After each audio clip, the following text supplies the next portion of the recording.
what about Mr. Bean now? Have you drawn a line under him? No more Mr. Bean? You know, I doubt that he will reappear, but you never know. You must never... The people have spoken. People have... Yeah, quite quiet.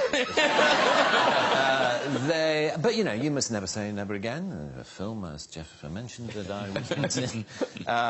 So you must never say never. But, you know, there does come a point when you feel as though you've done most of what you want to do with him. So. And because it's not based on language, because it's so physical, Mr. B, presumably it's popular everywhere. Yeah, it is. It has what we might call a global outreach. So, like, our holidays of misery, can you go anywhere? Well, yeah, I can't go to many places where you're not recognised. And it's the... yeah, the thing I find most tricky is when people don't recognise you particularly, but half recognise you. You know, it's that strange thing of where they go... And, of course, that means they stare. They stare a lot.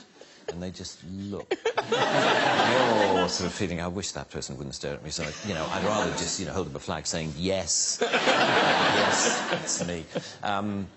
A few years ago, there was, I was in a Land Rover parts department near Peterborough, the kind of place you find me on most Saturdays. And we're waiting for car parts. And car parts, guys hang around a lot because, you know, to get a part, the guy has to go half a mile to the back of the warehouse and then come back again, and he brings it back.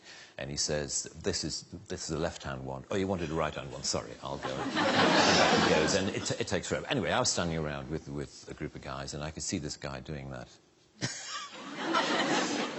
And he came up to me after a while, and he said, excuse me, has anyone ever told you that you're the absolute spitting image of that Mr. Bean? And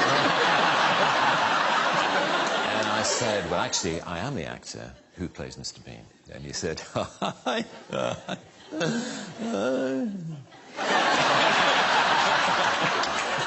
I bet you wish you were.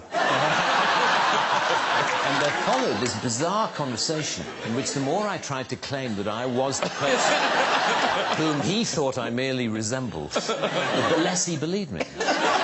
So but what was funny was how close he thought I was to you know, he said the resemblance is uncanny.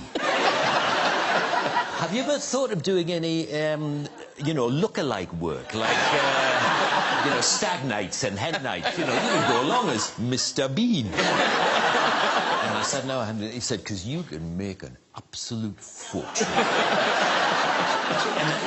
And I could tell after a while I had to bring the conversation to a close because clearly not only was he not believing me, but he was getting quite annoyed, you know, that I was pursuing this line of I am Rowan Atkinson, and clearly he thought I was this total arse. Just because I happen to look a bit like Mr. Bean, goes around the country actually claiming to be Mr. Bean. You know, what a twat.